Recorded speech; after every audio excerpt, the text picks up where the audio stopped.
Hello, everyone. Good evening, Welcome. everybody. Hello. Everyone's here. We're all here. Welcome to All Caps. I'm Isaac Anderson, author of Song of Bones. I'm joined by Tim McKay, author of Fall of Salvandrea. And a very, very special guest here is Chris Cousineau, the bearded book beast. The What's legend. I doing, don't Chris? know about that. You guys are more legendary than me. I'm excited to be here. You have personified the word beastly, or you have just imprinted it in my head permanently at this point. So I feel like that deserves more legendary status than anything we've done yet. We'll get there. You also have like a real bookshelf behind you. That is true. Yeah. I do. We had E.L. Lyons on last time, and we cracked some jokes, I think, before the show about just the measly size of my bookshelf. I aspire to you. Absolutely. I have a whole other bookshelf that's too big to bring up here, so I need to get one I can assemble. Anyways, someday. Oh yeah. See, there you go. Oh you man. have plans. Anyways, you have thank plans. you so much. Yeah, I have the books for it. I really do. I have a ton downstairs. I should show you the pile I have next to me. It's just, anyways, yeah, some of you awesome reviewers and booktubers have collections that are just mind-numbingly big. It's amazing. Oh man. Yeah, it's a problem though. How many books on average do you get sent? Like I don't know, a week, a month? Less than I used to, because sent probably I probably get like a few a month, but I had a little bit of a book buying problem for a while that I've had to nip in the butt with us moving. So I've really started to, but I still find myself buying a lot of indie books because you talk to people and they're just awesome, and then you want to support them and buy their books, and everyone makes such awesome, beautiful books. You just want to get them all. So, and my birthday was recently, so I got gift cards, and people know I like to read, so then that makes it easy to buy more books. That's awesome. Yeah, that's always a good excuse to buy more. Oh yeah. Oh man. Anyways, let's dive into some fun. Before we even get into it, you know what? Yeah, let's have some really quirky fun here. Tell us from a book that you've read recently, a character that you would be willing. Well, maybe not. Let's just have some fun with this. Think of a character that you would go into a cage fight with from a book that you've read recently, and do you think you would win? Ooh. So let's see. One that I think I could beat in a cage fight. Let's go with that. Sure. You're allowed to rig it. The last book you read was Sledge, so good. Yeah, right. Yeah, okay, never mind. That one. Except for, I guess I could do that one and pick one of the people he already killed. So then I'm just in there with a corpse. That would work out pretty good. I feel like I think no, that's a cheat. I think you would still have to face them alive. We would have to rewind. Okay. Yeah. Well, then we're not doing that one. So let me think here. Well, I just finished Demon in White by Christopher Rocchio. Yeah, that was really good. But I don't think there's anybody in there I could beat either. That's book 3, is that right? Yeah, book 3. Yep, book 3. Let me think. What else have I read recently? I'll just look behind me here. There's got to be something with somebody I can take on. Good grief, I don't know. Anything from sci-fi? I'm more of a lover. I'm not a fighter. Sorry. I guess.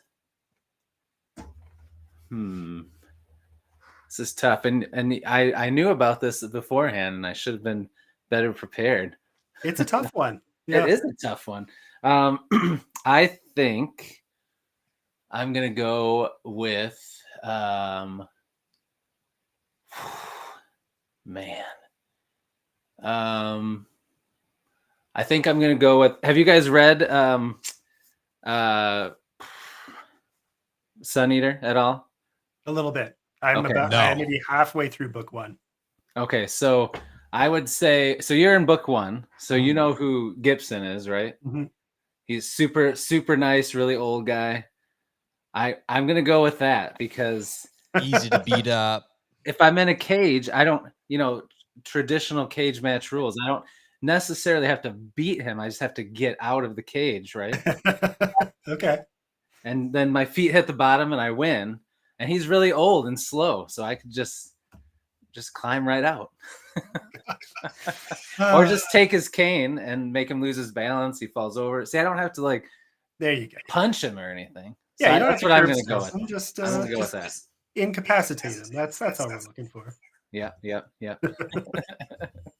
pretty good.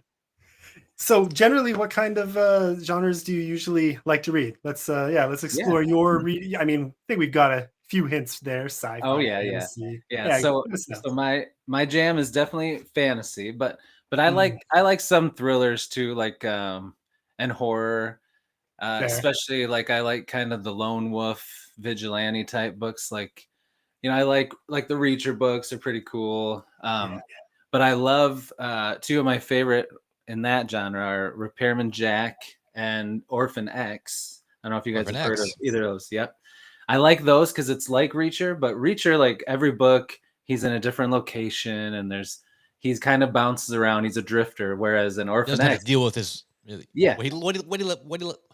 what he left behind. yes, he can He just doesn't have to deal with. It's kind of like the Bond thing. There's a girl of the book. By the end, they get together. Then he moves on his way. Well, in Orphan X, he's got a home base. He lives in a city. He's built a life. He's got friends. He's got love interest that's always there.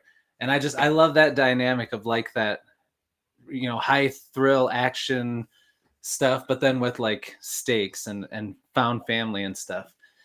So I love those, but my thing is fantasy, and I actually, even though I'm a pretty positive person, I really do like the dark stuff. The darker, the better. Like grimdark is probably my favorite, but dark fantasy, like where it really explores characters just getting put through the ringer and how they react and how they get through it.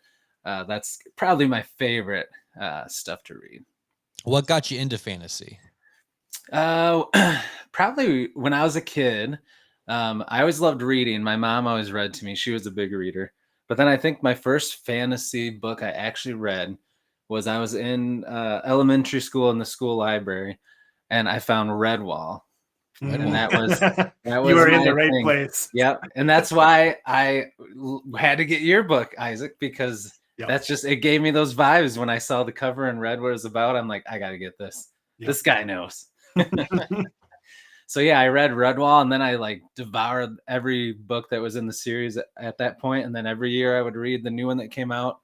And then I think when I got a little older, I got really big into urban fantasy because I found Dresden Files and Repairman Jack, which is kind of like Orphan X, but with the urban fantasy flair.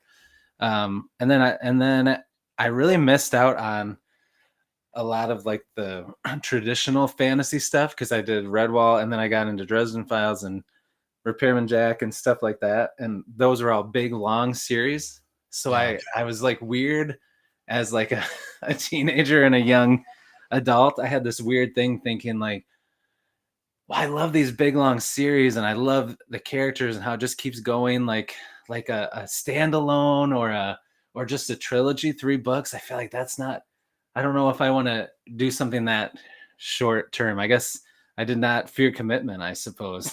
But living at the buffet too long. Yeah, exactly. So then I just kind of read that kind of stuff, and then I had a big lull in reading because it's, I got married, had kids, and then it just never seemed like I could find time. But then I think probably same as a lot of people, around COVID time, when you just had more time, I started reading more, and then I found BookTube, and then I just learned about all these fantasy books, and I read Red Rising and First Law, and I just flew through both of those, and then I was back like, oh man, fantasy is awesome. And then that's where it happened from there. I am yet to dive into Abercrombie. I have First Law on my Kindle, and it's ready for me. But I have the first book on my windowsill right there. It's waiting. Nice. It's good. Yeah. Now some people don't. The first book's not their jam, but if you enjoy his writing and like his humor and the characters, stick with it because people say the first book doesn't have like a point. But I mean, It does. It's like a setup book. You get to know the world, the characters, his writing, but then like the story, if you stick with it, it gets really good. But Okay. just Gotcha. if you're like, oh, this didn't seem like it had a point, go into book 2 and then decide after. Like, that was very pretty, but nothing really happened. Yeah, exactly. Yeah, But see, I I don't feel know. like- Oh, oh, go I was ahead. I was gonna say I don't mind a good, same as you. I don't mind a nice long series, and I Yeah. don't mind a slow setup, even if that takes 1 or 2 books. Right. Yeah. Before I really get into the why. I can enjoy the journey. Absolutely. Oh yeah. And I feel like it's the first book, and I wouldn't even say it's slow because a lot of stuff happens. There's a lot of action. But it just, I don't know. I guess people just say they don't understand the point of what happened in the first book. But I don't know. I never got that. I felt like it had a story and it had a point, but everybody's different. But just Fair. give it 2 books if you're not sure about it. I feel like that's what how I- it is with Red Rising too. So I love a good series. I also Mhm. really love a good standalone oh yeah, because it forces the I've learned to author. like that. He Mhm. has to fit in this one book Yes. everything he wants to say. It's very He interesting. doesn't have the privilege of 10 Right. books or 4 Oh books. yeah. It really, you have to cut the fluff, right? With Yeah. a standalone. Only what is necessary Gotta is be meat. allowed. Yeah. For Definitely sure. a good exercise for authors to learn to cut the excess, which can be really hard. You get Yeah. really attached to the words you put on the page. So Oh yeah, for sure. Yeah. I bet. kind of a side note, backtracking a little. So speaking, just thinking of, you were talking, well, genre specific. Mhm. So how do you feel about because you were talking about, something like Reacher that is always in a new setting and Yeah. kind of follows that pattern, but always somewhere new, always somewhere new, always Yeah. always on a journey. So how do you feel about more in fantasy, Mhm. the epic long journey? Maybe if we're lucky, you'll get like Lord of the Rings and eventually go back Right. home, but Yeah. a lot of them never do. Right. So Right. great way to explore a massive world, but how do Yeah. you feel about never having a ground base? Yeah. I feel like it depends on a lot of factors, I think. Like if it's a standalone, it's okay because you're not coming back to it. Hmm. And even sometimes if it's like a trilogy, but they're like shorter books, it's okay.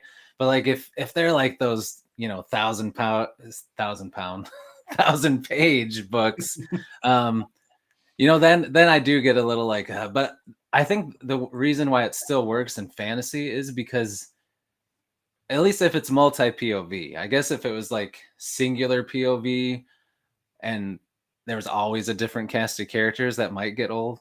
But like when you have multi POV, you always have the same cast of characters, at least, even if they're not in Yeah. the same home base. So somehow it still works. But yeah, I guess I haven't ran across any fantasy where I was like, oh, like I do with thrillers. So that's interesting. Yeah. I'd have to think about that more. Let's Is say hi to some. Oh, sorry. Oh, go ahead. Yeah. I was gonna say let's say hi to some people in the chat. Thanks everyone who's shown up here. Got E.L. Montague, of course, Mike Oh, yeah. Molman. Who else And do we have tonight? I think that might Mike. be it. They're over here That might having be it a so war. far. Yeah. Yeah. Great crew as always, though. Thanks for Oh, showing up, yeah. everyone. Yeah. Is Abercrombie your favorite fantasy author? Or I is there think another so. one? Like I think right now my favorites are Abercrombie with First Law, I think is my favorite. But I love Red Rising, Pierce Brown. Hey Molly. And I love Sun Eater by Rockio. And then I did really love Empire of the Vampire by Jay Kristoff. Have you guys read that? Empire of the Vampire. That sounds like Yeah. something I would Hold on, let enjoy. me think I I've got seen it. a few chats with him, but I haven't read it. No. Yeah, this bad boy right here. It is a chunky one. Okay. But it's really good. It's like fantasy, but there's vampires and like it's after the world has ended and vampires can walk in the day. So there's like eternal night and there's these vampire hunters, and that's what the main character is. And it's kind of Name of the Wind-esque in the first book where he's been captured by the vampires and he's awaiting what they're going to do with him. And he's talking to like their historian or whatever, who's like going to interview him and get his story and all this stuff. So he's telling his story in the present day to this vampire, but then it flashes back to throughout his life, how he got to where he's at. Mm. So it's pretty good. I like it Yeah. a lot. Okay, well, if there was a book that was going to get me finally into the vampire genre, that Oh sounds like it yeah, might and be up my alley. it's bloody and dark, and it's scary vampires. So definitely, I like the if you like scary, yeah. if you like your scary vampires, this is a good Yeah. one for that for sure. I've also found it hard recently. And now I haven't read. We have Molly in the chat, so I have to be careful what I say, and Janelle, who I'm always talking to as well. So I haven't had the chance yet to dive into any really good indie horror. I Mhm. want to, because it has been a while since I've found a Yeah. good horror book. I Oh don't know yeah. why, but I had a bad slog of at like our chapters that are Canada's version Yep. of BNN. I could Yeah. not find a good horror book. It was just this huge slog, and I finally just gave up and went Oh back to yeah. my home turf. So Yeah. Yeah. I've read Molly's. I would highly recommend it. It's really good. okay, yeah. Very I good. mean, it looks great. I already have it on my Kindle. It's Oh just like yeah. And What's Molly's book called? Dark Bloom. Dark Bloom, yeah. Dark Yep. Bloom. And then Steve Stark, his stuff is really good. Mm, Violent Ends and I can't remember the other one, but his is really good too. I think I might have the other one on my Kindle. Okay. Yeah, I've seen the covers for both, but yes, the Steve Stark is also on my list. Yeah. Absolutely. Yeah. Oh yes, and Janelle Shiki. Exactly. Hers are novellas, so that's a nice. If you don't have a lot of time, you need to squeeze something in. Oh, you can Yeah. read through hers in a sitting. Her stuff's so good. It reminds me of like 80s, 90s horror movies, like just awesome. Really And she's good. a great example. I feel Oh, like yeah. this is just true in the book community. So both reviewers and authors, it feels like the ones with the darkest interests and the authors with the darkest, books end up Yeah. being the most sweetheart, nice Oh yeah. people on the planet when you meet them. Yeah. Oh yeah. I interviewed her and she's just so bubbly and like sweet. And you're like, I read your book. Are How you does this sure? Like happen? the same person? Yeah. Oh Makes yeah. me either very scared, like, okay, this is what we're seeing on the surface, but Right. I'm really, What's going now I on? don't trust anyone in my life anymore. Right. Exactly. Oh, that's funny. So good. Yeah. So tell us a bit more, just dive into the why and the how of starting, the Bearded Book Beast legendary, I'm going to keep calling it legendary channel. Yeah, I guess so a couple of reasons. So when I was getting back into reading, I was really excited about it, found BookTube and just watched all sorts of it, which was started my book buying problem because you Mm, just start seeing all these beautiful covers and like I think of like books as like almost art. Like I love to just hold it in my hand, have it on the shelf. Like I know I might not read every book that I own. That's the thing you have to accept if you love books. But yeah. so I just fell in love with BookTube and loved it. And then, eventually you start thinking like, it'd be kind of fun to do this too. So at the first, I thought I had just thought of, I love alliteration. I don't know why. I loved comics as a kid. So the whole, Peter Parker, Clark Kent, like, although my favorite is Batman and his is Bruce Wayne. There's no alliteration there, but so Spaceman Spiff. yeah, Spaceman Smith. So The I only thought spoken of alliteration. So I just thought like books and beard. I'm like, oh, that could go cool together. And then I actually saw a commercial for gosh, it was this like workout routine they were trying to sell, and it was like basement beast or something like that. And that just made me think. And then I'm like, wait, bearded book beast. So I wasn't ready to start, but I like got on YouTube right away and like made that my name and started a profile. But then like a year later, I finally went for it because I kept thinking like, oh, I shouldn't start it yet. I don't have time, or I'm not ready. But then finally I'm like, I just got to do it. It's no matter how much you try to plan for something, you just got to go for it. So I finally started last summer, right at the beginning of summer break, because I'm a teacher. So I had the summer off. And that was like my first summer I'd actually had off for a while, because I got when I first got done with teaching school, I worked a second job in the summer. Then I went back and got my master's in the summer. And so anyway, I'm like, now's the time. I'm going to go for it. So I did that and it went great. But then the other reason I wanted to do it too was because I've always loved to write. And my dream would be someday to retire early and just write books and hang out and do this. So I thought, well, if I can get my name out there, I can learn from authors like you guys, learn from people that have done it already, and then also maybe grow a little bit of a following, enough where maybe a couple people will buy stuff when I put it out. Yeah. So that was kind of the other reason too, to kind of build a community or platform, and to learn from you guys. So it's been awesome. It's been a whirlwind. I thought maybe I'd get just a couple hundred subs or something if I was lucky, but somehow I'm at 1250. So it's It's pretty wild. pretty Yeah, awesome. you blew up. It's been really fun to watch. It's been Oh yeah. very, very fun to watch your channel explode. And yeah, it's just been grinding, because like I think I've only had a couple videos get 1,000 views, and they were like the typical like top 10 books of all time that everybody Mhm. usually gets some decent views on. But I Yeah. usually just get like 100 to 200 views. So like it's just been grinding, and not like I haven't got like 10,000 views on something or anything like that. So it feels good to get it, because I know I've had to hustle for it a little bit, but yeah, it's been good. Consistency is king, right? That's right. Yeah. what it takes. Yeah. Yep. Yeah. I'm laughing because I'm thinking, half the reason, even before we started, all caps, half the reason I was always going into your, live chats and Mhm. your darkness and all these other, Yeah. and Balding and it just, Kay's Hidden Bookshelf, Yeah. all these great booktubers. I was just starting out as an author. I had none of those followers you were Yep. talking about. I was Yep. building up an online presence, and I was still learning. So I was going on into these chats to learn from you guys. Yeah. And now you're telling me you're here learning from us. So, if you're learning from us and we're learning from you, Is anybody What have- really learning? what- Everybody is. What have you learned so far? I've learned that I just need to write and go for it, because you guys did it. So, I just got to do it. That's what I learned the most when I talk to authors. You guys always just say, you just got to do it. Like, Yeah. you're the only person that can make it happen. You need to write the wrong book 3 times. to write Yes, the yes. right book Yeah, 1 time. yes. I've been told that the first thing you write is going to suck and be terrible, but that's okay. You just learn from Well, there and go. it won't be terrible. It just won't be perfect. Okay, yeah, that's true. You can keep it. It can be your baby. You can even publish it if you want. But do the next thing. The most important thing is to type out the end and Oh yeah. go to the next part. Yep. Exactly.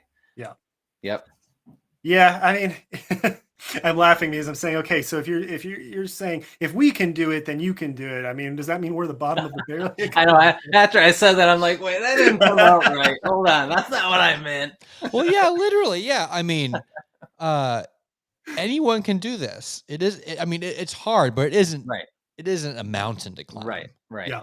I used to think when I would sit down to write a story, I thought I needed to be good enough to write a book. Right. Mm-hmm. I mean, it's okay to write, trash your first couple of times, but Right. I was paralyzed by, I don't think I'm good enough yet. Yep. Like maybe in 10 years I'll be yeah. good enough, but That voice. I was putting off so much practice by just not working. Right. Yep. Yeah. Oh yeah, Michael. This He is really always good. give me good advice. Yeah. Mm-hmm. I find the tricky thing there is there are consequences, is how I put it. The first thing you put out, not just the first thing you write, but the first thing Mhm. you put out does kind of anchor you in people's minds, and it can take Oh, some yeah. time to grow That's past true. that. Right. But the problem is, I think so some authors maybe trap themselves in that too. Yeah. And the simple truth is that the reiteration never stops. Right. So even with your original story, you have to have willingness to see what you could have done differently, maybe even be willing to do that. As indie authors, we have more freedom to do that than anybody, Oh yeah. Right. It's kind of the beauty of it. Yeah. Yeah, and to try new things. I think I Mhm. was just talking with some people on X earlier today about exactly that. Actually, it was just this week. I would say over the last 2 weeks, this has happened 3 times, but Oh wow. one in particular, yesterday and the day before, I was reading this novella length book by someone whose work I'd read before, Mm-hmm. and their earlier work was good, very enjoyable, good fit to the audience. Mhm. Maybe not my cup of tea at the time, but good. What I read of theirs over the last 2 days is just so vastly far above where they started that I'm genuinely baffled. I want to pick their brain. Oh, wow. How in the world did you get from there to there so Right. quickly? Yeah. You know, it's mind blowing, and that's the thing is it can happen very quickly. But so it pays. It pays to experiment. It pays to try Yeah. new things, and it pays to, to put yourself out there again and Mhm. again and again, and don't trap Right. yourself with the first thing you do.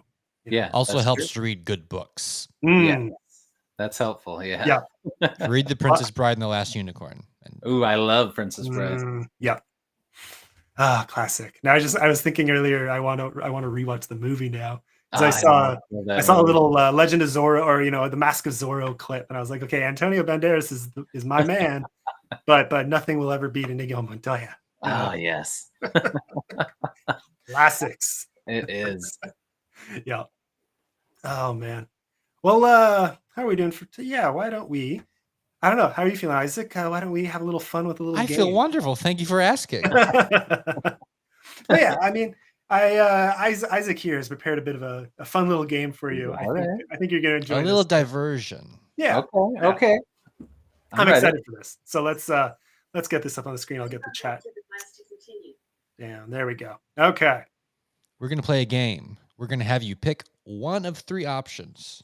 Okay. And I want to hear your reasons for picking it. Oh man. This is going to be a little bit of therapy, a little bit of trawling your mind for who you are. This is going to be like, this is going to tell us who you are. All right. I'm ready. We're gonna get to know the bearded book beast a little better. All right. All right. Okay, let's start with the basics here. Mhm. So, Are you a character person, a prose person, or a plot person? And This one's why? easy. Character. Over prose? Yes. Over plot? Yes. Yes. As long as the characters are there, they could be talking dumb and doing stupid stuff. Well, I guess you do like the Abercrombie where they don't do anything. That's probably why it doesn't bother me, because I just love the characters. I feel like if you love the characters, you're not really going to care what they're doing, you know? And as long, I mean, and if you love the characters, the prose can't be that bad, or you wouldn't like the characters. So, I mean, because I've read books that had like a good plot, but then I'm like, I don't really care what happens to these characters. So that I don't get as invested in that. And I've read prose that's super beautiful and flowery, but I don't know what's going on, or I don't know, I don't really understand the characters that well. So I feel like characters for sure. I forget where I heard this, but someone said if you can take your characters and put them in an elevator and have the whole scene of just them in the elevator, if that's entertaining, you have good characters. Ooh, I like that. That's a good one. That's true. That is a good one. And Mike from Mike's Book Reviews agrees, so it has to be true. There we go. Yes. That's right. It is. I think characters is the clear winner, it looks like. Yeah. I love what you said really quick, just to, that if the characters are that good, the prose must be to a certain degree. Right. Because I think, I love good prose, but I think you're right. Actually, I think I disagree, because I've read books that have horrible writing. The writing is terrible, but those characters are fun. So I have stuck with it for characters alone. Okay. And I am a prose guy. I love good writing. Uh-huh. I love like Last Unicorn. That's gorgeous. Yeah. But yeah. Characters are really good too. Oh yeah. And I could care less about plot. Right. Cool. All right. What do we got next? Oh, sorry. There we go. Style or voice. So. Ooh. So do you like atmosphere, world building, or dialogue? Characters are kind of dialogue. I know. Ooh. This is a good one. Man. Okay, hold on. I got to think about this one. Now, I don't like a book that's too heavy on dialogue. I could probably if I love the characters, but I think I got to go with All right. Well, tell me as writers, what's like so that I make sure I'm getting the difference here. What would you say is the major difference between atmosphere and world building? Atmosphere is the emotion of the place. World building is the logic of the place. Okay, that's how I was thinking of it. Oh man, I think Tough one. I'm probably going to be in the minority here, but I think I actually am probably more atmosphere Hmm.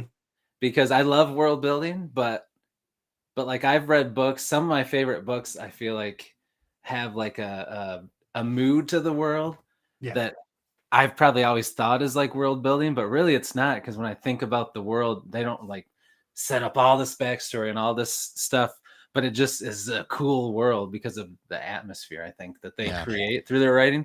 So I think I'm going to go with atmosphere. I do love dialogue, like witty, good dialogue between characters, but favorite out of these three, I'd say would be atmosphere.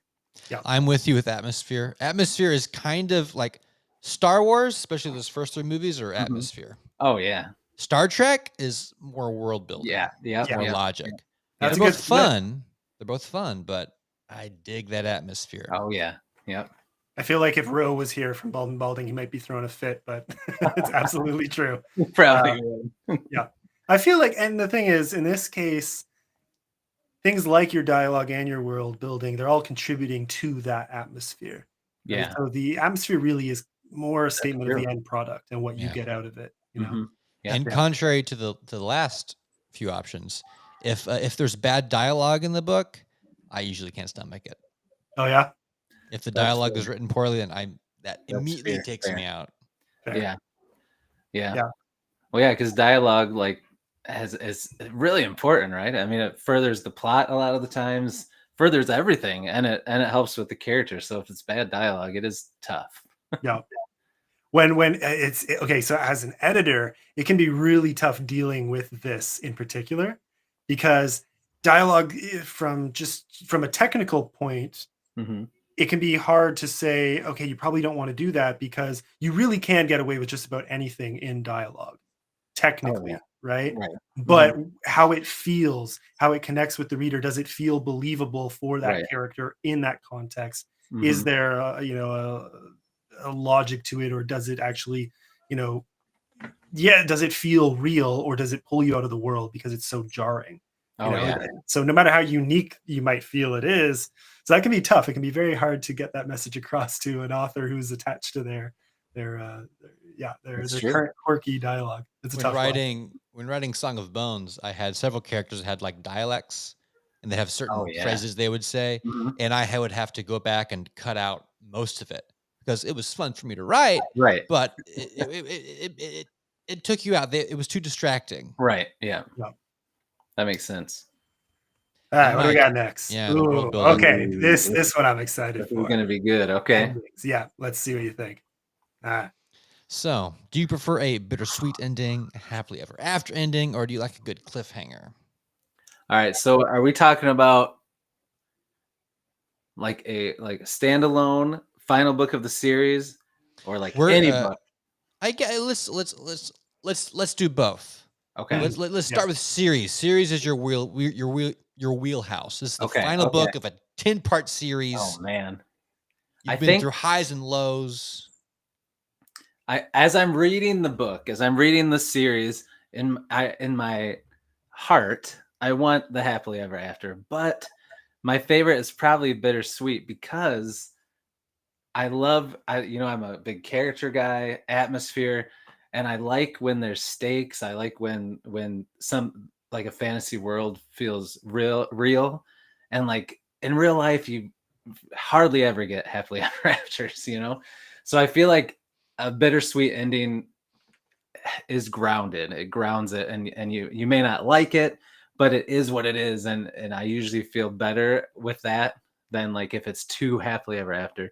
And I don't want a cliffhanger at the end of my final book of a series. Like a cliffhanger during a series from book to book, that's awesome. Yeah, because it makes me want to read the next one so bad. Like, have you guys read Red Rising yet? I have not. That's the one with Mars, right? Yeah, yep. There's a great cliffhanger ending in Red Rising. I won't tell you between which books, but there's some good cliffhangers in there. But does Red Rising begin with like someone being hanged? Yes. Okay, I don't remember why, but I was very annoyed reading it, Yeah. and I stopped. I don't remember what annoyed me. I need to approach it again. Yeah. Oh, it's funny. That's fair. Yeah, that's fair. Well, I'm just saying, if overall bittersweet, but if it's a series in the middle of a series, I love a good cliffhanger. That's the only time. What were you ever angry with an ending? Like, what was an ending Oh. that made you mad? Oh man, let me think. I have been. Okay, well, I love First Law. It's my favorite series and it still is, but I was not happy with the ending of the final book. So, but it's Mm. still my favorite because I even with an ending I don't like or that makes me mad, I feel like that's still grounded to me because I'm not writing the story. Just like, I don't get to pick what happens in real life. I don't get to pick what happens in that story. That in that world, that's what happened, whether I like it or not. So yeah, even though it's my favorite series, that the ending of that I was not happy with. Now, what about so let's flip over to standalones for a second. Mhm. And I'm going to throw what I'm going to guess. I'm going to guess in advance this might be the exception. What about thrillers? Because you said you like thrillers. Mhm. So standalone thriller. A standalone thriller. Ooh. You know I what? love one last glimpse of the killer getting away, or maybe they got the wrong Yeah. guy at the very end. That's That is good. Yeah. I would say for a horror or a thriller, Yeah. maybe I want a cliffhanger. Yeah. That's true. Yeah. Because That's where I think I don't want exception something usually is. everything wrapped up with a bow and something like that. So Because giving closure ends the scare. right, exactly. You want In to the horror, be thinking about it. if Yeah. it's still open at the end, then you're still scared. Yep. Yeah. You can That's still have true. those nightmares that night, Yeah. Yeah. That's the whole point. Well, and I guess some cliffhangers could be bittersweet, especially in that, you think about Yeah. maybe your favorite character survives, but then the killer, his dead body was at the bottom of the cliffs. They look again, he's gone. Well, now they're gonna have to live out their days. You don't know if they're gonna make it. Yeah. So yeah, that's I would say I actually do like cliffhangers in a standalone thriller or horror. I think I do. That's Yeah, how yeah, a series of unfortunate events ends. It ends in Oh kind yeah, of a cliffhanger. that's true. that takes me back. Yeah. Those were good books. Oh man. You know what? I just read those books for the the dedication, the dedications at the beginning Yes. Oh yeah. to Beatrice. No Uh, one could extinguish our love or your house. so good, every single one. Yeah, I used Oh to have a yeah. list. I have them somewhere. I Yeah. had a list of all those dedications because those are just pure gold. Someday I aspire to that level of dedication in my books. Someday. Oh man. All right, what do we have next? Mm. First impressions. All right. So what causes you to pick up a book? Do you like a good cover? Do you look at overwhelming reviews, or you go by trusted recommendations? I'm trying to think of the appropriate word to use here that won't sound bad. It's definitely good cover for me because I am a cover, we'll say junkie. I thought of two other words that I shouldn't say, but I'm a sucker for a good cover, man. Like that's I do the other things too, but like if I'm in a bookstore or scrolling on the internet and I see a cover that's like, oh man, like I'm pretty much adding it to my cart already, and then I might read the blurb to see if it's what I'm gonna like. But if it's an awesome cover and it's in a genre I like, I'm buying it. Yeah. Yeah. When I Covers get you. They do. when I was, I think, well, I know I was about 12 years old, 11 or 12, grade 6, and we Mhm. had a local news station come into our class. And I think my teacher chose me. I forget why, but I think she just knew I read a lot, and I read a lot of Mhm. fantasy. And because they were doing something about books and encouraging reading in kids, and so they sit me down. they put me, the camera flicks on, and the Mhm. lady doing the interview said, "So how do you choose a book when you go to the bookstore? Like, what, how do you find?" And I said, "Oh, the cover, of course. You just look, and it tells you exactly what you're going to Oh expect in yeah. in the book, and with all the monsters and the knight holding the sword, and that just gets me." And I think you could see my teacher in the background just kind of going, "Oh no," not what she wanted. She wanted Right. it to be Yeah. impress the locals moment. Oh Nope. yeah. It's not happening. Yeah, no regrets. Oh man. Yeah, absolutely. I mean, I'll go for a recommendation, and yeah, recommendations will get me past the cover Oh for yeah. sure. Right. Yeah, Right. Reviews, yeah. I don't trust usually. Everything Oh else yeah. is really to get you past a bad cover. Yeah. That's true. Yeah. Yeah.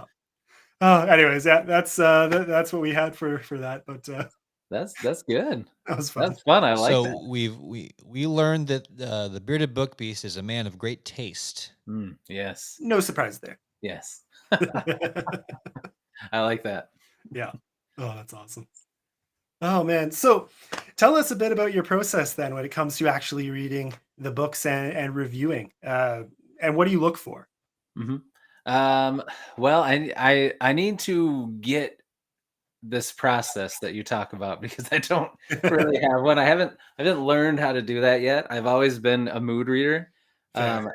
and somebody that'll just like read, pick up something that sounds good to me or that I feel like reading, or I'll binge through a whole series. So since I've started this, I've tried to like if there's a series I want to read, I'll try to read like one book per month, and then so I can read other things also. Hmm. Um, but I've always been really bad about reading more than one thing at once, Mm, and I found that that is detrimental to me getting things done in a timely manner to like do reviews and get them done by a certain time.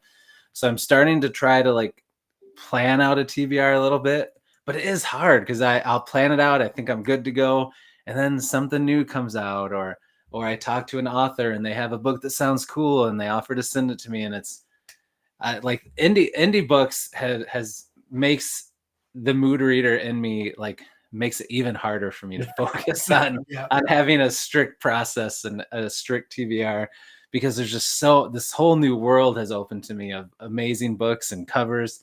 But then I also talk to all of you guys, and you're all amazing people, and that makes me want to read your books even more. So that's a work in progress. I Okay. usually I try what I want to start doing is try to like because I'm hoping someday I can do this again. I used to be able to read 4 books a month, like one book a week, but lately with just stuff going on with I'm getting ready to move out of state and like getting our house ready to sell, like I just haven't been able to do it. So if I figure if I could read 3 books a month, I think I could do that. Then I want to do like a traditionally published book that I want to read, maybe something newer or something like an older traditional published book that I haven't ever got to but always wanted to, and then an indie book, and then if I get those done, whatever I want Fair. to appease the mood reader in me. That's my plan. That's what I would like to Right. do, but we'll see. That's a pretty Uh, good approach. Oh, Lucas down here had a really good yeah. question. I want to get He Lucas's said, "How do you question. handle critiquing a friend's book? That's a good one. What are you Yeah. gonna do when you read my book and you don't like it?" Luckily for me, like I've always been somebody that finds like enjoyment and like everything. Like when I go to see movies and people are like, "Oh, those movies were bad," I'm like, "It was all right. I didn't mind it," So I haven't had to deal with that yet. I'm sure the day will come where I start to read something a friend gives me, and I'm like, so yeah, I'm not sure how I would handle it. I think I would focus on the positives that I found in it, and then let them know the things that I didn't like. But I think if from being a teacher, when I have to talk to my students about something bad or in parent teacher conferences, I always do the sandwich method, which we all know from different parts of Right. life. Yes. You Yes. talk about something really good, and then there's some things they can work on, and then you end with something really good again. That's how I would do it. My dad worked for this company, and oftentimes when I had to let somebody go, they had my dad do it because no one else wanted to do it. So Mhm. he would have to do the sandwich as he was Yeah. firing the person. Oh yeah, firing somebody for sure. Oh, I only had to do that twice, and they cried both times. That was terrible. Yeah. What do you teach? So right now I teach high school special ed resource. So like my students are in gen ed classes. A lot of them you would never guess that they have disabilities, but it's more like they have reading or writing or math disabilities, and they'll come to Mhm. me for extra support. And I do like their IEP, which is their how they get their accommodations and stuff to help them be successful in class. But I also have students who are autistic or EI, emotionally impaired. They might have depression, anxiety, where they'd never want to be at school because they just can't handle it Right. socially or whatever. So there's a big spectrum that I deal with of either helping kids that really just need a little help with English or math or whatever, versus some kids that are super smart but they don't know how to deal with people at all, and I have to help them navigate that and everywhere in between. So that's what I do. I've done for the last few years. Okay. Before that, I was actually, for most of my adult life, I was a nurse, because when I got out of high school, I wanted to be a teacher, but Michigan, where I live, didn't need teachers back then. There wasn't this big teacher shortage. So everyone was moving to like down to North Carolina, which is funny because that's where I'm going to move this summer, because my wife got a job It's down there. pretty But down there. yeah, pretty far away. Or out west, Arizona. And I was 18 and still living at home. I didn't really want to move that far away. So I got into healthcare, became a nurse, and I met my wife through nursing, which was great. Yep, there we go. Yeah, the special ed programs in all the schools are just really great. So I was a nurse for a long time, but always wanted to be a teacher. I think I liked, when I was a nurse, I liked teaching patients things, and I worked for a long time at a like a group home for special needs adults, with more severe special needs that couldn't live Right. on their own. Mm. But I love teaching them things and seeing them succeed. I actually always hated the medical stuff. I hated shots and doing vitals and drawing blood, and you have to deal with death a lot, which was hard. So Yeah. once I got older and my kids were old enough where they can be somewhat functional on their own, I decided to go back to school for teaching, and I did like an online school, and I did it at night after my kids were in bed, and it was like an accelerated program, so you could take you had to do at least 12 credits like a normal semester, but you could do, once you finish those 12, you could just keep stacking on classes and do as much as you could in that semester, and it was the same price whether you did 12 credits or 50 credits. Oh, So wow. I like booked it. So I got my bachelor's in a year, and then I got my master's in 6 months, but I also didn't sleep. Mm, And it's Clearly. trade-off. all a blur to me. Wow. But yeah, I got through it. So yeah, so that's, and then I've always wanted to teach gen ed, like have my own elementary classroom, but because of my special ed background, it kind of, or not special ed, special needs background as a nurse, had an easier time getting the special ed job. So we'll see Right. with this moving to North Carolina. I'm going to try to get like an elementary job. I think that'd be a lot of fun, but we'll see. Because once I got into the special ed job, it's hard for them to keep and find good special ed teachers because the burnout can be high. So every year when they post other jobs and I'd like not bid on them. I don't know why I said bid, whatever. Like when I would want to apply for them, they'd be like, "Oh, you're doing a great job where you're at. So, maybe next year we don't have, I don't think we can hire people for your position yet." So I never was really able to like explore other opportunities. So I'm kind of excited to have this fresh start and see what I do. But it's been hard. I finally just last week told my students that I was leaving, because I usually get them as sophomores and I have them all the way till they graduate.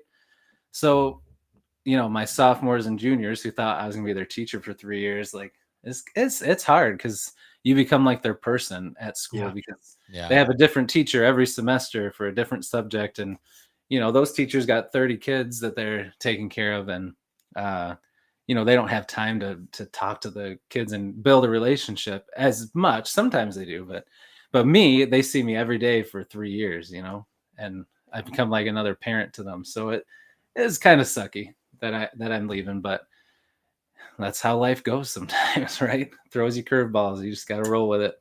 It's tough. Are you going to take some of that experience? And you said you want to write. So, Oh yeah.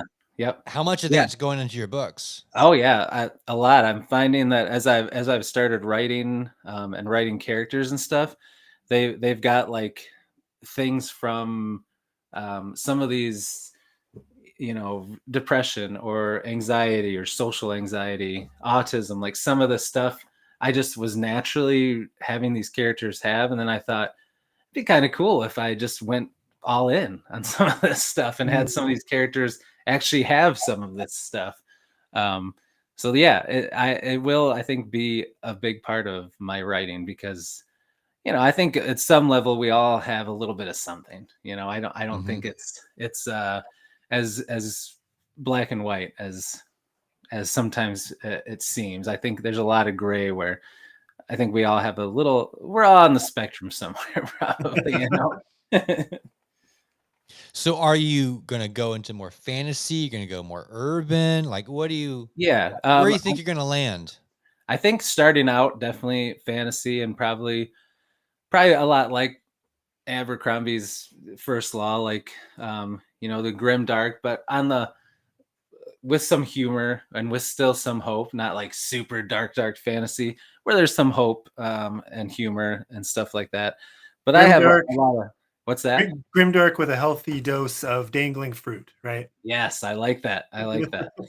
Yep. If you know I know you know the reference, but yeah. Oh yeah. I have a lot of different ideas for, urban fantasy stuff or horror stuff. So we'll see. But I think what I'm starting with is definitely fantasy. Nice. That's awesome. Well, you'll be in good company, that's for sure. That's right. Oh man. So you sound very, very busy. So my immediately question on top of that would be, do you spend a lot of time watching, shows and movies kind of in these genres, or is it all books? Yeah, I do a little bit, not as much as I used to, because like now it's like when I do have free time, I'm like, I gotta read, I gotta get caught up, or I gotta make that video or whatever. And until we got into this really busy stretch with the move and the house, I was trying to write too, but I kind of put writing on hold until I get moved. Right. Because there's only so much time in the day. But yeah, I do watch some stuff though. Like I caught up on the newest season of Reacher. I watched that. Yeah. My son's starting to really get into some of the things I like. So we watched the newest season of Invincible together. We like that. And then I want to watch the new season of Daredevil that came out, but I haven't yet because my son's trying to catch up on the Netflix stuff so that he can watch it with me. And I'm like, dude, hurry up, man. I don't want to wait anymore. But it's so cool when your kid gets into something you're into. So it's like, it's worth the wait. It's not going anywhere. I can wait. But I've been waiting so long since they canceled it. It was like one of my favorite shows.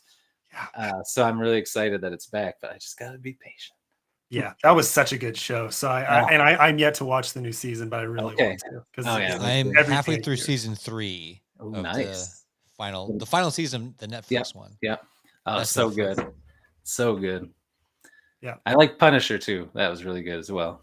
Fair. Yeah. Yeah. It wasn't as good to me, but it was enjoyable. Yeah. Yeah. I think I watched the first episode of Punisher. I think. I don't know why I start things and don't finish them. That's often what I do too sometimes. Well, actually, that's okay. Non sequitur again, but on that note, do you DNF a lot of books or any books? What's your DNF? I probably should, but I don't. I'm just like, if I start something, I either finish it or I like what do they call it? Like isn't there a name for when you just kind of set it aside to finish later? I forget what it's called, but anyway, So yeah, I don't think I've ever actually DNF'd a book. But I probably should start doing that. Like if I'm not enjoying something, I probably shouldn't hate read it just to finish it. But I don't know, man. And maybe some of it comes from what I said too. Like I always find joy, some joy in stuff I read. Enjoyment. That's the word. Yeah. Not joy, but enjoyment. So I'm like, I like this one part of it. I'll see what happens. I'll finish it. But I will as a DNF the writer, series. Yeah. Yep. As a writer, it's good to read things that you don't like. Yeah. To puzzle over why you didn't like it. That's true. How would you fix it? There you go. If it has a nice cover, I'm definitely putting it on the shelf. Yeah, I'm not like getting that. rid of that. Team no DNF. Yeah. Yeah. Molly. Yeah. Yeah. I have one. See, I have one book that I set aside for so long it feels like a DNF. Oh, but yeah. It's gonna happen. Yeah. It's just Well, Stephen, it's not a DNF because you plan to finish it. yeah. I've just rotated its position on my TBR. That's all. It's PTF. That's Yeah. Oh, it's tough. I mean, here's how I look at it. After all those horrible, chonky academic books I blasted through, during school. Yep. Like morally speaking, one, because of that, I know I can read these books. And morally speaking, if I pushed myself through those, how can I not push through these? Right. These are at least better than that, That's very true. Yeah. The bar is very low. Yep. I feel like oh shoot, I totally forgot what I was gonna say. I looked over at the comment section and then I was like, whoop, right out of my head. There's some great comments in here. There are. Man, what was I gonna say? I felt like it was something. Never mind, because even if I remember it, it's not gonna be that good. So I'm just gonna let it stay wherever it went. Fair, yeah. But no, I think we've established then hardcore team no DNF here. We must. This must be the place, the hangout. This is now the hangout club. Yeah, for all of us, apparently. Yeah. I do envy people. Oh no, go ahead. I will DNF a book if I make it past the first 15 pages. I'm going to read it.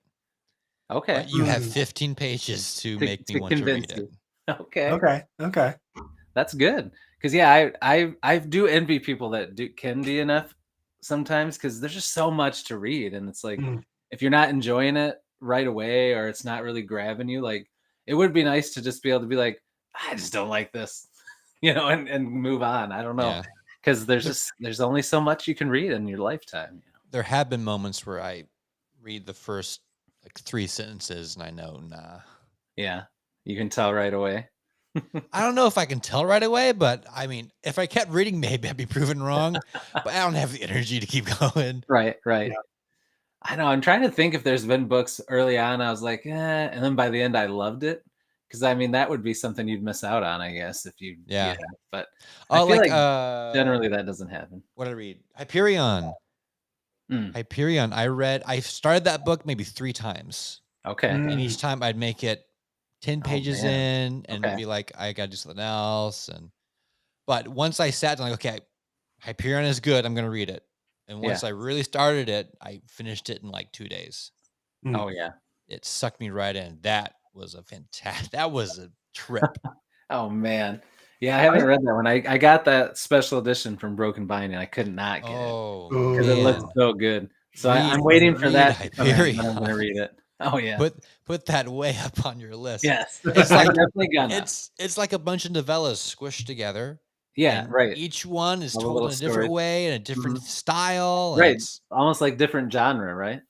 Yeah. They each have a fun sci-fi problem. Okay. That's cool. Yeah, I can't wait for that. Yeah, that is what I'd love to check out.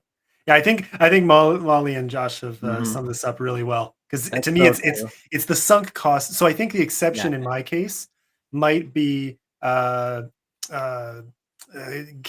Unlimited. So if I might put take a book, read a few pages, and then return it without return it to get something else. Yeah. Yeah. So that has probably happened. For sure. I probably have done that. Yeah. To me, that's the same thing as reading a sample on Amazon, right? Like the first Yeah, few pages, yeah, just see what you yeah. feel. Mhm. I don't feel like that counts as a DNF, Right, right? no, because you plan to maybe read it eventually, but Yeah, but Yeah. if I've either downloaded or bought, like Mhm. downloaded a free copy if someone Yeah. gave it away, or if I've bought an ebook, or if I've bought a physical copy, Yeah. in my mind, someday, like you said, physically impossible. I Right. know that, but I'm deceiving myself actively. Right. I'll get to it. At some point, I'll get to these. Yeah, yeah. What I Yeah. often say is I bounced off of it. I Hey, didn't DNF it, there. but I did bounce off it. That's good. Yeah, bounced off. I like There that. you go. Yeah. Oh man, that's Yep. funny. Josh loves it. Funny enough, I love Wheel of Time, but Wheel of Time was one Oh, that yeah. took me a few times to get past the first little bit before I Mhm. finally went through the entire series. So Yeah, I bounced off the second book. I need Fair. to Yeah. get back into it. It's on my Yeah. list. I read the first book and I just have never gone on to the second book. I don't I know. love the first book. Yeah, The first I book was liked it too. delightful. I just never picked up the second book. I don't know. Fair. Yeah, I was in a place. I don't even know how to describe it. I was definitely in the right mood at the right time to blast through it. And if I hadn't been, I don't know if it would have happened. Like that's Yeah. a long. That's a long Yeah, one. well, Mike, we know you're not going to touch a series. The shortest book in that, the shortest book in Wheel of Time is I think 680 pages. So we know, Mike, we know. Well, I'm sure if there was a series of short books, Mike could be Yes. really into that. Mm-hmm. Not short's the wrong word. Sane. Well, I've convinced Mike, Sanely a sane Same amount of pages. Yeah. I've convinced Mike to give my over 501 a chance just by saying it's divided into 3 parts, which is true. So, It's like there 3 are parts. Mike is a reasonable guy. He's open to loopholes. So, I like it. Sorry, Mike, I'll stop teasing you now. Oh man. Yeah. Oh, that was my recent show. Yeah, Reacher and Wheel of Time were the more recent nice. shows I blasted through. Yeah. Yeah, Reacher was fun. And Wheel of Mm-hmm. Time had some highs, and then I think got middled out by the end. So I was kind of less. I was very excited early on, and Mhm. unfortunately, it didn't tank, Yeah. but it didn't end as well as I hoped. So Have you watched all the seasons of it? yeah, I'm caught up now. Yeah. Okay, because I heard it got better, but must not have. For Oh, you. it did. Oh, no, it absolutely Okay. did. And I would even say episode 4 of the new Mhm. season was Uh-huh. one of the best wow. fantasy episodes I've ever seen Okay. on TV. Like it was just mind blowing. Wow. And then It was so good. Tim told me, just watch that episode. oh yeah, You don't need to watch it. Just watch Watch that one. the rest, just that. literally, because everything else, and maybe because they did so well, everything else just didn't quite get there. It started very strong and then had Yeah. a middling but good second episode. Then I remember 3 had some really fun parts, really, really fun parts. And then episode 4 just I was not ready for that level of good. Okay. Yeah. But then Good. every show has its high points. I like when the finale is the high point, Yeah.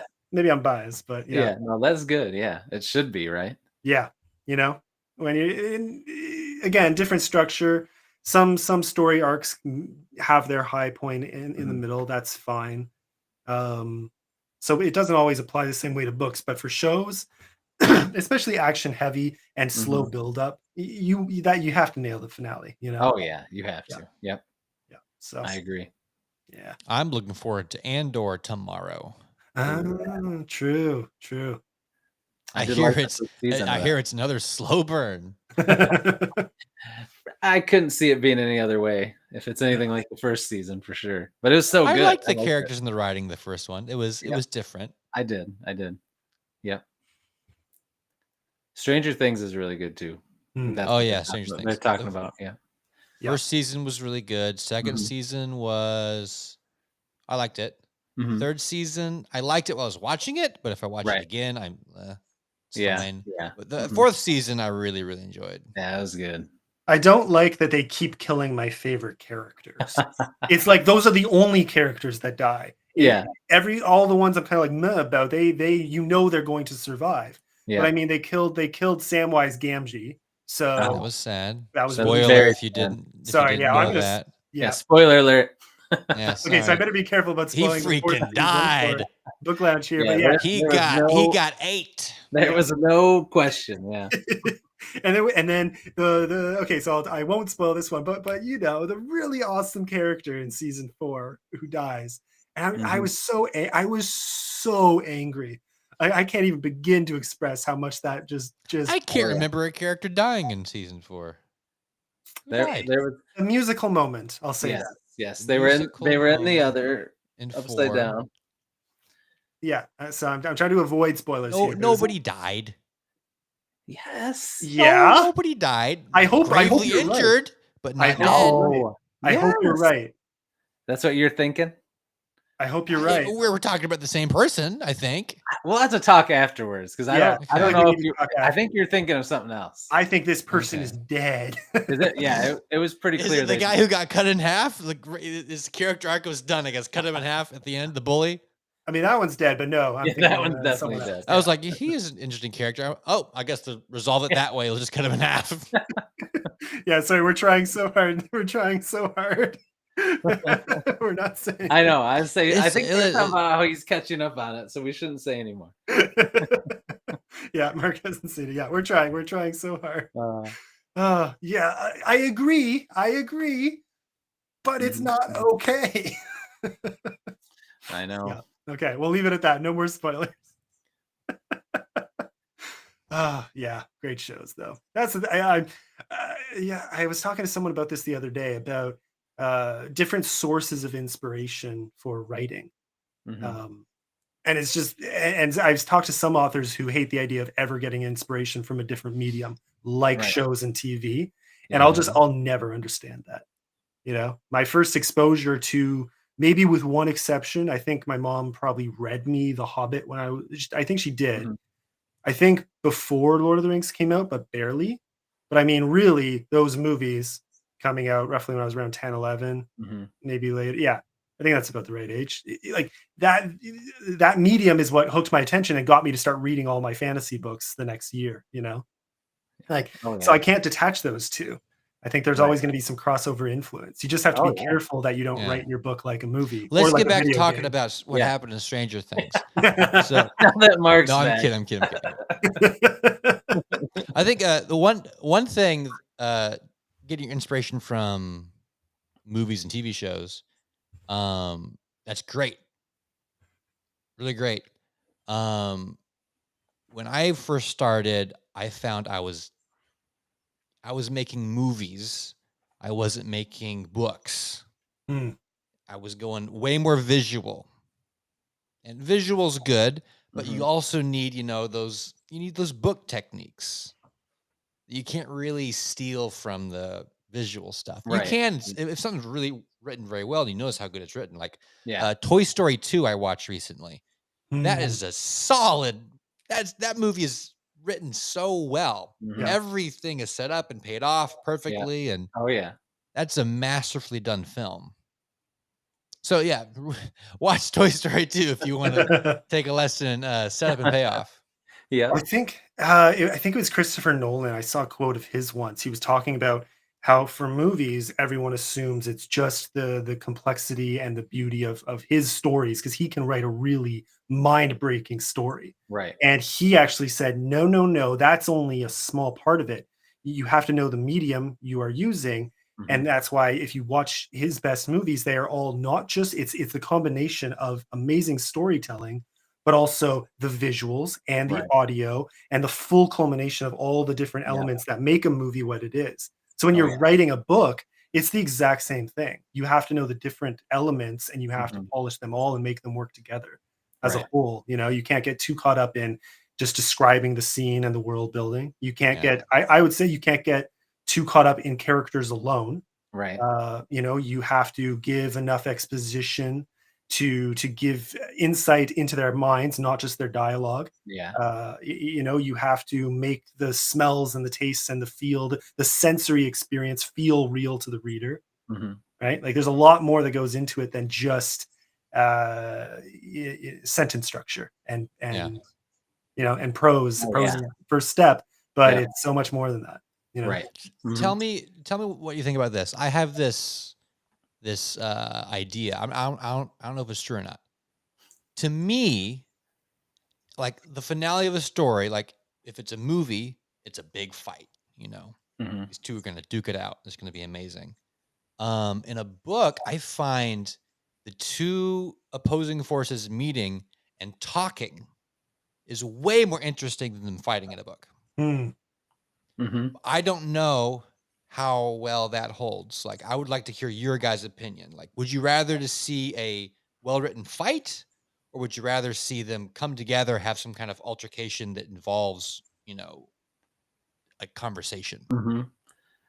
Yeah, I would agree with that. I think Yeah.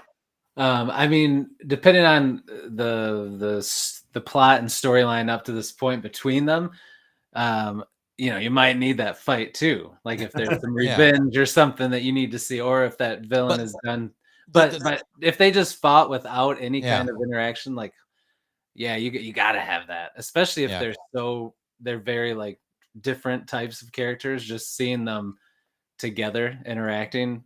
Plus, when you've been reading this book or the series and you're seeing them individually finally come together, yeah, I feel like that is pretty epic. Hmm. Like at the end of a film, the fight's like it's like 10 Right. minutes. Oh yeah, it's Like so quick. Yeah. in a book, at the fight, if they're throwing hands, I think it can't be more than like 3 paragraphs. Right. Yeah. It can't be like pages and fighting and the technical Yeah. Oh details yeah. of what Yeah. they're doing. I mean, that works great in a film like Yeah. Mission Impossible. That's all Right. staging and technical details Yeah. and who's punching who. Oh I yeah. don't Yeah. think that you can't take that and put it in a book Right. reasonably well, I don't think. Yeah. Maybe you can. I personally haven't seen that done. There Right. are ways to do like breathers. There are ways to make it palatable to have a lengthy battle, but I'm right there with you because I think of any of the really good examples in my mind, uh, and sometimes, yeah, it's you know what I think most of the authors I know who've done it really well. They give you all the action you need, however much that is. It could be a lot, it could be a little, Mhm. and that's determined by the story and the context. And then there's the little dip down into the final dialogue that makes it all make sense. And some of that can come before the battle, and then the battle raises the stakes or takes you to the end. And then the end, you have some of the final dialogue. Maybe the villain's dead, but now you have reflection, or maybe you have Mhm. the hobbits returning to the Shire for another little battle before the real conclusion, or Wheel of Time. That battle, you have the massive last battle that takes place, but without spoiling anything, the real final conclusion or the real end of the battle, without getting into detail, is a conversation. It really comes down to a deep, meaningful conversation between good and evil in a Mhm. way that I don't think a lot of authors had done before Robert Jordan did it. It was and it's well, I guess Robert Jordan had the idea, but no, sorry, it was Brandon Sanderson who closed that off and did it Yeah. extremely well. And extremely well. You want to talk about author talent there, closing off a series that was started by someone else. Oh yeah. Yeah, but yeah, so I'm definitely on team conversation. I think that's the right word for Mhm. it. Yeah. For and then okay, here's a side question then. So how long once the big action is done, this applies to both books and other mediums like movies and TV.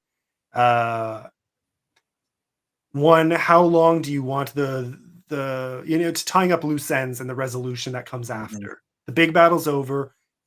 You know, yeah. What do you want to see after that? Do you want a Lord of the Rings, Return of the King? Seven endings. Like everyone Yeah. getting up in the theater like 5 to 7 times before you think Right. before the credits finally roll. Yeah. Or do you like a quick? Okay, Taken is a good example. He gets his daughter back. They quickly meet for like a drink or something, and it's done. Mhm. Or he shows. You get my point.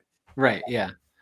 Oh man, that's a good question. I guess it depends on the how many characters there are, like how many characters you've connected with, like because I've read some books where like I kind of want to know what happens with some side characters, how their things wrap up, but they only focus on like the main POV characters, and it's kind of like, well, what about that guy? I want to know what happened with him, you know? So I Hmm. guess it I don't mind if it's longer, but it like wraps up everything I want it to. I'm Yeah. okay with it. But I guess if there's fluff or like extra stuff that doesn't really like need to be there, then maybe quicker. But I would lean towards the side of longer just to make sure everything gets wrapped up, I think. And plus, if the readers made it this far, right, they're gonna hang in there. They probably want to spend as much time with those characters as possible before they have to say goodbye. Mm-hmm. Yeah.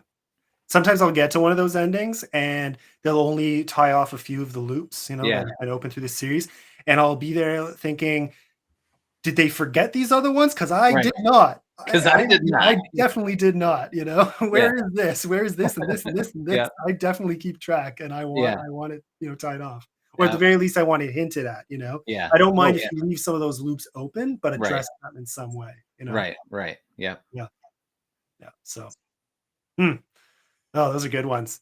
How are you doing for time tonight, Chris? We're at about an hour and 15 minutes. Yeah, I can stay on a little bit longer. I do have to remember now. I actually this past weekend my wife starts her new job today, so I moved her down there this weekend. So I am basically a single dad now for 2 months. So I have to remember that I have to get my kids to bed. So we probably should wrap up soon since it's almost 10 o'clock by me. Well, let's end with this question. What books would you recommend people read right now? What are some hidden gems that you think deserve some more attention? Mm-hmm. Well, easy to start. I'm going to say both of your books people can check out because I have them both and they're beautiful. You did not pay him to say this, just everyone. No money has And from people in the chat, I would say check out Mike Molman's books, check out Molly McCobb's books. Also, I would say check out E.L. Montague's books. Yeah. Let me make sure there was anybody else in there that I that I have their books. I think those were the ones. But I would say I just read right now. I'm reading a couple novellas and they're awesome. Definitely check out Janelle Sheeky's horror novellas. They're awesome. And Timothy Wolf, his stuff. Mute. Absolutely love. I just started this tonight. Yeah. So, and I was I see the hype. I'm. Oh yeah. Yeah. Oh yeah. Absolutely. Yep. It's a blast. So yeah, those are some ones I would definitely say check out. And I'm reading the sequel to this Andrew Watson's books. Really cool. Yeah. So I would say that's definitely a hidden gem. Check that out for sure. Oh, so you're reading like the hidden arc or beta copy, or is that the sequel? It's out now, but I got the arc in February. It's out now. That's the awesome. Black Mantle, the sequel. That's a sweet cover. But, beauty. Oh yeah. Yeah. Those are really good. Those are fun. Oh, that's funny. Yeah, Mike says if you start EL's books, you'll never finish. There are a lot of them. He does have a lot. That's true. Oh yeah, ZB Steel. ZB I Steel. definitely agree. Yeah, some more good ones. Yep. Very good stuff. That's another one definitely already on my Kindle waiting for me. So oh man. There's so many. Yes. There's so basically many. Go get into indie books. If anybody watching this is still like thinking, I don't know about indie books, you're wrong. Read the indie books. They're fantastic. It's an endless supply of really good, imaginative, outside the box storytelling that you just frankly can't get these days anywhere else. And the thing is, you'll never run out. There's an endless supply. Yeah, exactly. You would get it from traditional publishers, but there are too many smart people there that say, no, that's too much. Don't do that. Do this instead. Oh, yeah. We don't have those people. No. No one's telling us. Well, they are. We're just ignoring them. Yeah. They say things, but we don't have to listen. Yeah. Great gig.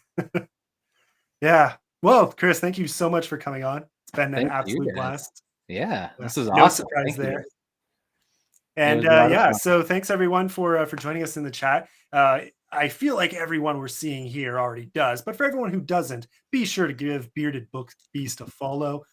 We've attached some links below if you're watching on YouTube, but follow Bearded Book Beast on YouTube, on X, on Goodreads, anywhere else. We can add some links below as well. But this is a pretty good taste of what to expect. Chris is awesome. Chris is beastly. Chris is a legend. I will never stop saying it. So thank you, Chris, for joining us and for all you do, because you do a lot in this community and we appreciate it. Oh man, thank you for having me. It was a blast. You guys are both awesome. And yeah, no, it's easy because like I said, you get to know the people in this community and the writers and authors like you guys. And it's hard not to root for you and want to support you and shout out about you guys and your books. So thank you so much. I appreciate this, guys. It was a blast. Yeah, it was a lot of Fantastic. fun. All right, well, we will do the awkward wave while the stream ends. Be sure to give us a a like and a follow and all that good stuff.